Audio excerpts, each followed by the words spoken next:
I apologize for the horrible lighting in this video, but this is pretty much the only angle at which I can record this video without you guys having to see a bunch of boxes that we still need to unpack. So I apologize for the really bad lighting. But I did want to make a video talking about a book that I recently read called The Canceling of the American Mind by Lukianoff and Rikki Schlott. One of the many casualties of the culture war has been the virtue of freedom of speech.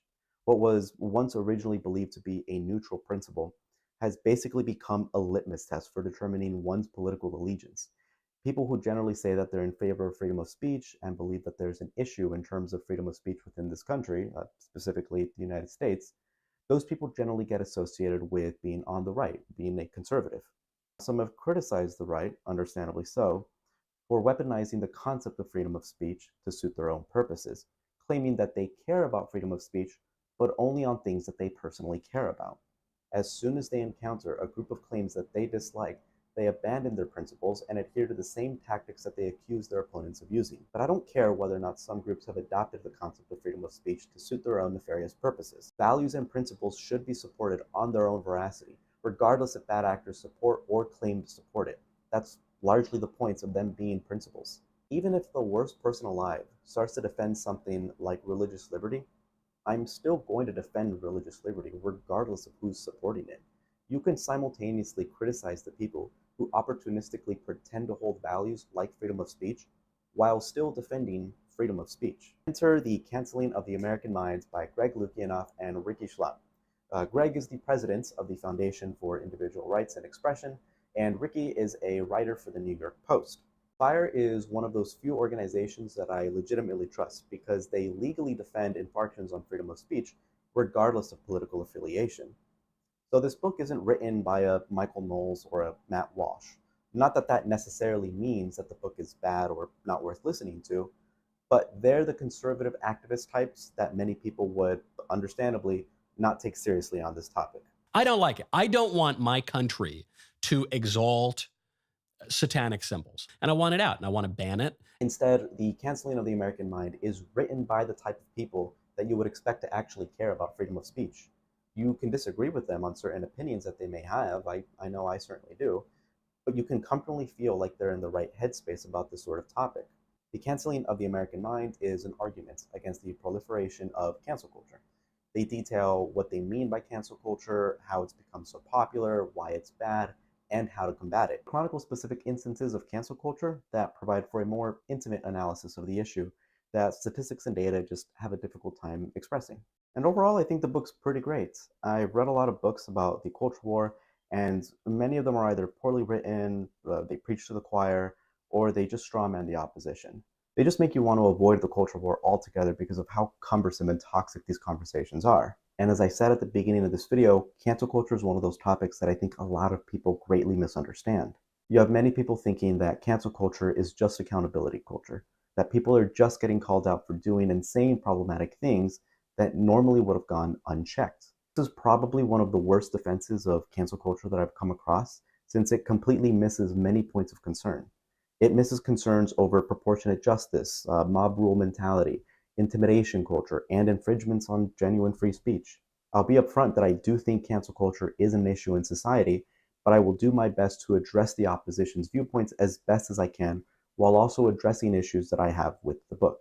But first things first, what do the authors mean by cancel culture? This is part of the reason why there's so much confusion around this topic, is because many people have different definitions about cancel culture or different interpretations about what cancel culture is and what it does. The definition preferred by the authors is the uptick beginning around 2014 and accelerating in 2017 and after of campaigns to get people fired, disinvited, deplatformed, or otherwise punished for speech that is, or would be, protected by First Amendment standards, and the climate of fear and conformity that has resulted from this uptick.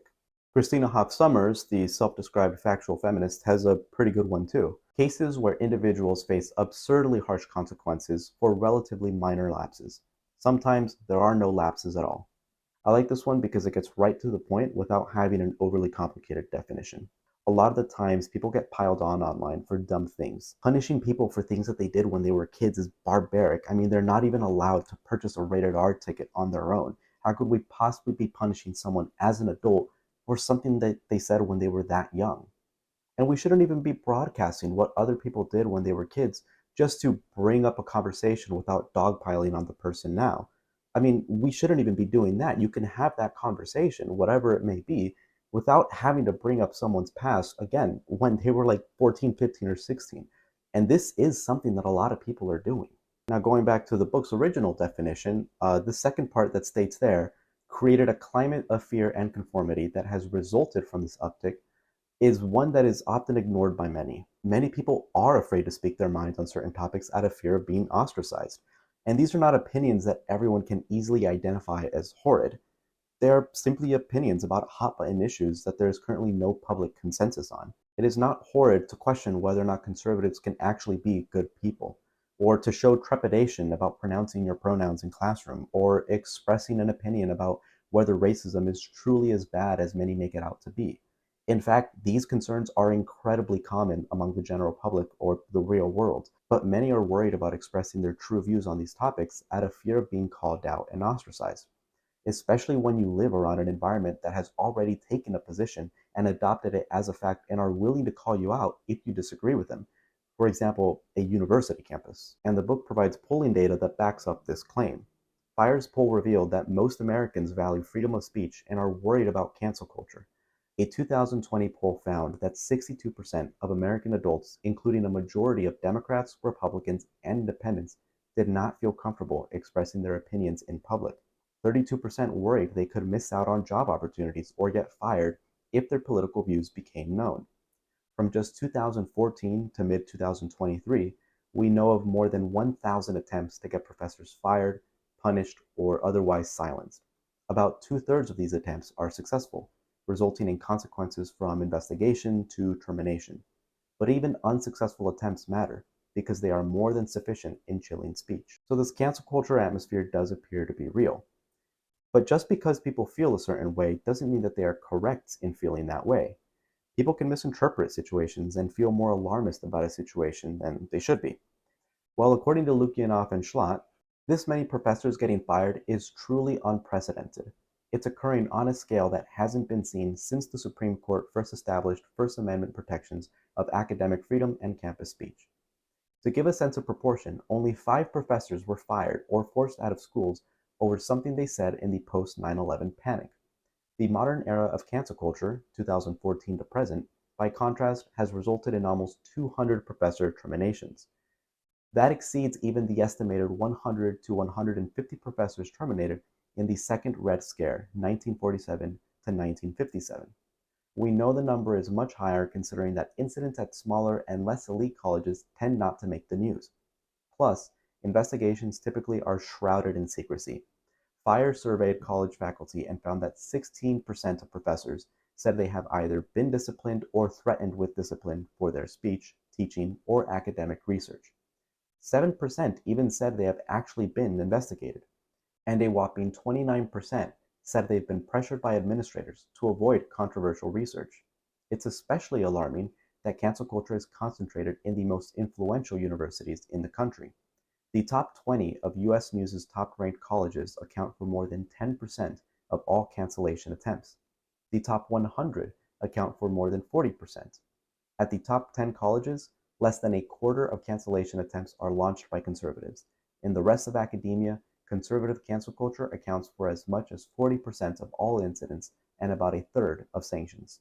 There's a considerable number of people out there that believe that the proper action to take when encountering ideas and arguments that they believe are harmful is to make sure that they are as far away as possible to ensure that their voices are as low as possible. While some people prefer to engage with disagreeable ideas using the tactics of open discussion and rationality for both ethical and practical reasons, others would prefer to do the dirty work for themselves and rid these viewpoints from the academic and intellectual landscape altogether, in hopes of ensuring that prospective students believe that not only are these viewpoints the wrong ones, but they're never even in sight to consider.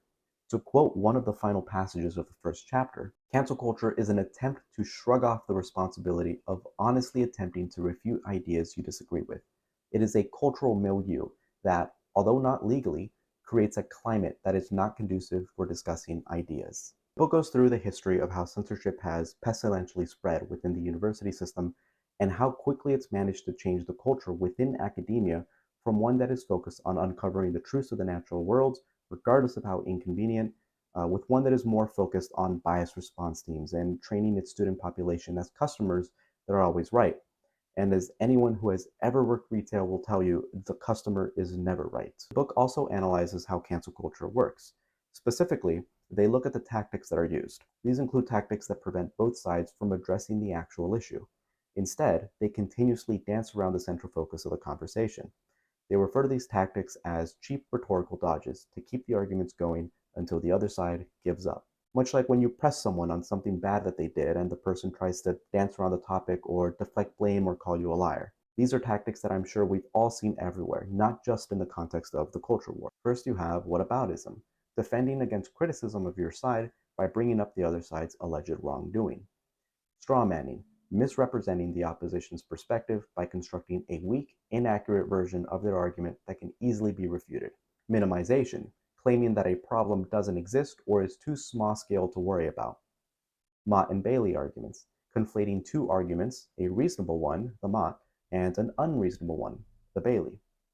Underdogging, claiming your viewpoint is more valid than your opponent's because you speak for a disadvantaged party. Accusations of bad faith, asserting that your opponent is being disingenuous or has a sinister, selfish, and/or ulterior motive. Hypocrisy projection, asserting that your opponent is hypocritical about a given argument without actually checking the consistency of their record. Number 8, that's offensive, responding to an idea you don't like with "that's offensive" rather than engaging with its substance. Offense archaeology, digging through someone's past comments to find speech that hasn't aged well. And lastly, making stuff up, fabricating information to bolster a weak argument and asserting it with confidence. And these rhetorical dodges go hand in hand with what the authors dub the perfect rhetorical fortress. If the former is the person's way of avoiding having to deal with opposing viewpoints during the debate, the latter is the person's way of avoiding the debate altogether. Specifically, however, it's how the left would avoid this debate. Barricade 1. Is the speaker conservative? Barricade 2. What's the speaker's race? Barricade 3. What's the speaker's sex? Barricade 4. What's the speaker's sexuality? Barricade 5. Is the speaker trans or cis? Barricade 6. Can the speaker be accused of being phobic? Barricade 7. Are they guilty by association? Barricade 8. Did the speaker lose their cool? Barricade 9. Did the speaker violate a thought-terminating cliché? Barricade 10. Can you emotionally blackmail someone? And Barricade 11. Darkly hint something else is what's really going on. While the book specifically refers to this as the left wing's perfect rhetorical fortress, and I would have agreed back in 2015 that this was largely a left-wing issue, you can certainly see now in 2024 how the right plays by the same rules. The idea that the entirety of the left refuses to have civil debates while the right is open to conversation doesn't seem to be true anymore. In fact, it's laughable when someone even thinks that that's true. There are many right-wing commentators who either only debate low-hanging fruit college students or random lay people. And when they do debate someone who's farther left than them and perfectly capable of holding their own, they will try to discredit them and say that they were arguing in bad faith. Joe Rogan is someone who's obviously not right-wing, but he's a good example of someone who has fallen prey to this type of mentality. This has become incredibly common, and it's why, although I have my differences, I admire people like Ben Shapiro, Destiny, Ben Burgess, John McWhorter, David Pakman, and the like. You can see them having civil enough debates with opposing viewpoints. This is something that is increasingly rare. And the opposition are people who actually deserve to be called that. There are commentators like Dave Rubin who will claim to be speaking to people on the left who are civil, but really they're speaking to people who agree with them about the important stuff already, like the culture war, and disagree with things about inconsequential things that their audience don't really care about. However, the book definitely acknowledges that this isn't strictly a left-wing issue. To quote them, the right has its own special tactics for dismissing arguments it doesn't like. Number 1, you don't have to listen to liberals and anyone labeled liberal if they have the wrong opinion. Number 2, you don't have to listen to experts, even conservative experts, if they have the wrong opinion. Number 3, you don't have to listen to journalists, even conservative journalists, if they have the wrong opinion. And among the MAGA wing, there's a fourth provision. You don't need to listen to anyone who isn't pro-Trump. The book discusses the rise of the populist right that has taken more than a few cues from the far left. And I'm glad that it does, because many prominent anti-wokes are becoming increasingly accustomed to using the same tactics that they used to criticize the left for. There was a book that I read not too long ago called The Case Against Free Speech that I plan to do a book review for. The book isn't so much a case against free speech as it is just a case against the way the concept of free speech has been used by the right. They don't actually care about discussing freedom of speech as a concept, nor do they appear to be philosophically equipped to do so. I mean, not that I am. But in the book's introduction, they state, free speech as a concept is meaningless. It is a dialectical smokescreen more than an ideal to be upheld. In a grossly unequal society in which a few corporations control the means of media dissemination and a small group of the ultra-wealthy bankroll entire political movements, there can be no meaningful definition of free speech. And I do agree with much of this assessment. I don't agree that free speech as a concept is meaningless, but I do agree that certain individuals and groups are able to much more easily amplify their voices because they are in a position of power. For example, you can compare someone like Milo Yiannopoulos and your average bloke. Both have the freedom to say what they want to say, hypothetically, but because Milo has an audience while the other person does not, his speech contains much more power. This is known as epistemic inequality, and there are conversations about how to best address this issue. But Moskowitz's position is basically to give people like them the power, and I sincerely don't believe that I am mischaracterizing the book.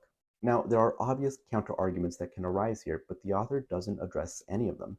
Instead, the author just lists a bunch of things that they don't like that have been protected under the guise of free speech, and gives reminders of corporate right-wing backers behind prominent freedom of speech organizations, like FIRE and Students for Freedom of Speech, while ignoring the corporate backers behind their preferred organizations. It's a slimy tactic used to discredit ideas instead of actually addressing what the arguments are, which is precisely one of the issues that the canceling of the American mind is concerned with. That's the reason why I'm even mentioning the book in the first place. It's because the arguments in it are largely addressed by the canceling of the American mind. Without making this a review of the case against free speech, the book engages in very myopic and politically motivated reasoning when establishing its case. For a neutral outsider, if you want to establish a precedent for how different viewpoints should be handled, you would likely include things like social norms and customs to ensure that everyone's viewpoint is heard in a fair and balanced manner. You don't want to establish a precedent where it can seem justifiable for your side to win by unfair, misguided, or forceful means, because you would only have your way if you remain in power. The second you lose power, it is much less likely that the other side won't cheat their way into power. But some people could argue that it's always been a power game. There has never been a time in history when a free and fair marketplace of ideas ever existed. And they may likely be right. But I challenge anyone to confidently make an argument that progressively striving to get to that point is somehow worse than the alternative. It's not. The alternative is far, far worse. However, if you've adopted one political ideology as your position and you're absolutely certain that you're correct, then you will do everything you can to make sure that your side wins, regardless of the tactics employed. All that matters is eliminating the other. And that's exactly the method that Moskowitz prefers.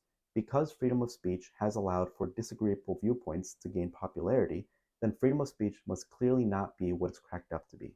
For example, how could it be that the media, the United States, and the ACLU defended the right of Nazis to march in a predominantly Jewish neighborhood? This is something that clearly shouldn't have been allowed, right? This type of reasoning is sprinkled throughout the entirety of the book. A virtue that we claim to uphold can cause bad things, and instead of wondering if worse things were to happen if we didn't adopt the virtue, the author just goes on to list other bad things that have occurred in the name of freedom of speech, and even eerily laments the fact that the United States, unlike the UK, doesn't have hate speech laws where you can get fined for saying bad things about certain religious viewpoints or beliefs online. Overall, I greatly recommend this book. It's a detailed analysis of the situation, and you can sense that it's coming from sane individuals. I don't know if I want to do scores for my book reviews yet, since the concept is still in its infancy, but we'll see what happens in the future. As for now, I can safely say that I genuinely recommend this book if it's a topic that you're interested in. I guess in general, I'd recommend this book, since even if it's not a topic that you're interested in, I do think it is an important topic to discuss. So I definitely recommend The Canceling of the American Mind by Greg Lukianoff and Rikki Schlott. Definitely get this book over something else like Speechless by Michael Knowles.